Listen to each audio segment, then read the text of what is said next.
You're right, guys, it's Capcom Tom here, and welcome to episode number 36 of Deploying Dortmund. Now, we're going to kick this off by going into our trade pile. We've managed to sell 2 items, one of them being Benteke and one Goetze, and we have an informed Janino in our trade pile as well. Now, if you're looking to buy some Ultimate Team coins, go and check out FIFAUTOnline.com. Their link will be down in the description, a fast, cheap, and reliable coin service. Now, last night, EA released a couple of Man of the Matches, and I was absolutely bombarded on Twitter, Facebook, and YouTube, all saying that I would need to go out and get the brand new Man of the Match Gundogan card. Now, I have a bit of an issue with this card. I wasn't expecting it to be in there. It's very expensive. It's going to make this series go on for a lot longer than I initially planned it to, and that actually worries me a little bit. I don't want this series to get stale, boring, and you guys to, stop watching, because really what I do is I make videos for you guys to enjoy, and if you're not enjoying it, what's the point? So I need to know if it's worthwhile me doing maybe an extra 20 episodes to actually buy this guy. So I'm going to need you to actually prove it to me that you want it enough, and if you can get this video to 2,000 likes, I will assume that you guys are interested in me adding an extra 20 episodes to the series, and I will of course add him to the roster, and we will try and trade our way to him and add him to our team. If not, I'll just assume you guys aren't all that bothered, and that you are quite happy with the way that the series is going. It will end in 14 episodes, or whatever it is, 14, 20 episodes, once we've got all the players that we were planning to get. And then, of course, I will go off and do something similar. I mean, I've already asked for series names for the next team that I do in a similar sort of series. So, it's completely up to you whether you want me to continue on doing Deploying Dortmund, or whether you want me to move on to the next one and not bother getting that Man of the Match Gundogan. So, we're going to go into our first game, and you can see that we have come up against a 4-2-3-1 Bundesliga team. Now, we took the lead quite early on, Sheba doing some good work to get through on go, but this is quite a difficult episode, I'll say, for me to commentate on, because it's quite a lot of bad results, I won't lie. I'll say now, and I don't want to sound like I'm moaning. In fact, I'm not moaning. I'm just stating facts, because I'm a bit confused as to how FIFA works anymore. I don't really understand it, because I play on my main account with a 3-5-2. I win a lot of games. I play on this account with a 3-5-2, where I initially was winning a lot of games, and now I seem to be losing every game. Seems that, I don't want to say it, but I don't want to say that the game is ganging up on me, because that is crazy. But if you look at some of the ways that I concede in this sort of episode, you'll sort of see where I'm coming from. I mean, this game I actually dominated. I had more possession, I had more chances. He ended up breaking against me in the 90th minute and scoring. His first two goals, I believe, were both off the keeper parries and came straight back to his player.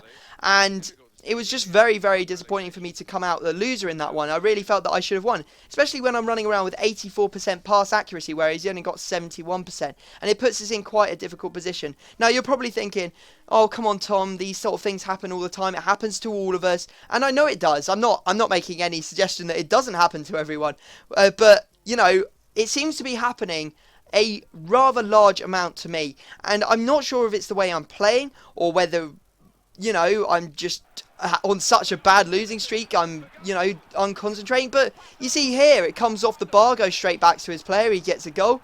And this game I got absolutely obliterated, and I didn't think I even played that badly. You can see here, I come across, I make a good tackle, his player goes down, I trip over his player on the floor, and the ball goes back to one of his players and goes straight into the back of the net. I mean, what can I do to defend against that? Because I've already done all the defending I could.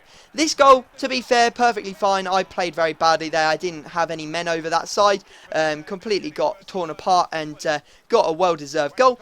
But you see that eventually I did manage to get one back, but as soon as I managed to get one back, he went down the other end, and you can see here I put in 2 separate challenges, and he ends up going all the way through with Hulk. So that is, I think, already 5 goals out of, is it 5 goals out of 7? No, 5 goals out of 6 that I wasn't particularly happy with conceding in the first 2 games, and then he managed to score a tramp, and I was on ultra attacking, so I wasn't too fussed about that either.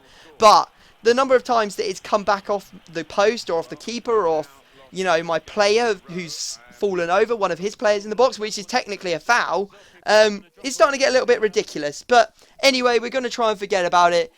We've got some trading to do. You can see here we've gone away. We've bought Podolski. We've got 110k left. We've bought Podolski 59k, trying to sell it on for 68.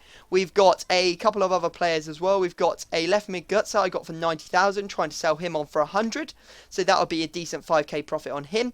Xabi Alonso we got for 160k. We're trying to list him up for 180. That will give us about 11k profit after tax. And then a second informed Piszczek as well that we got for 106k, and we're trying to list that up for 122. So some decent profits to be made all round, and let's hope that those players do sell and we do make some money, because obviously if you do want that Gundogan, I'm going to need all the coins I can get, because that's an extra 300k on top of what I already have to trade to already. So there's quite a lot of trading still to do. Now we're going into another game, coming up against a 4-1-2-1-2 team, and this is another example of games or goals that I shouldn't be conceding. First off, that goal, I had a man in front of him, I was up in the air before him, he was taller, and Tevez still managed to outjump him and score. Now, he managed to get back into the game, so I wasn't too bothered. Royce managed to get a nice interception there and actually bang it in near post, but immediately after that, he managed to score again. Ball coming off the keeper, fair enough. But my player got there first, was in front and taller than the guy who managed to nod it back.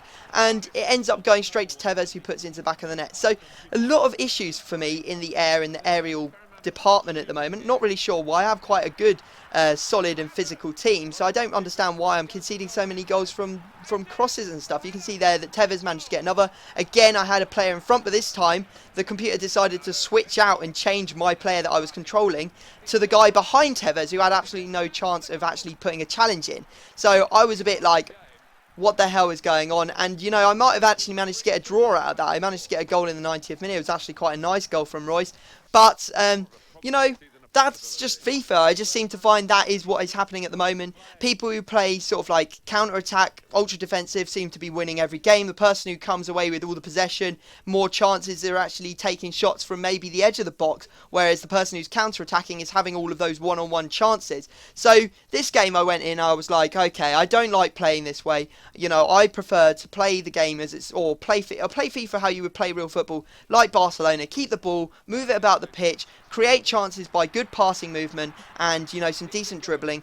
And, you know, I decided that it isn't working, so I decided to go counter-attack, ultra-defensive, because that's what everyone seems to be playing, or everyone tells me that I should be playing. So here we go, we've managed to get one goal, and it was probably the most boring game I've ever played in my life. We end up winning 2-0. But still, I really didn't enjoy it. So I'm at a loss, because either I play the game to win and don't particularly enjoy it, or I play the game how I want to play and end up losing and then probably don't enjoy it anyway. That's actually quite a warped way of coming to a conclusion that I don't enjoy FIFA at all.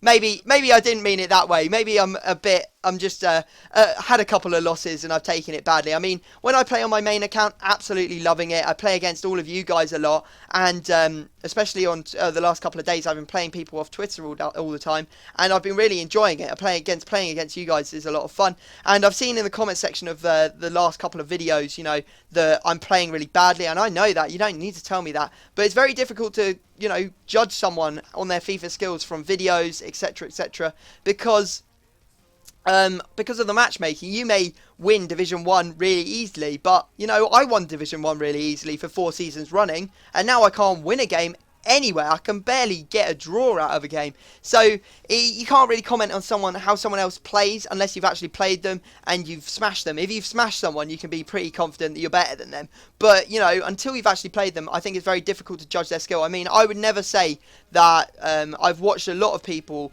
I would never say that, you know, FIFA Raleigh is a bad player because he lost a game in one of his games, or, you know, Goujon Daniel is a bad player because, you know, to be honest, they are going to be very good players. They wouldn't have so many subscribers and stuff if they were bad players.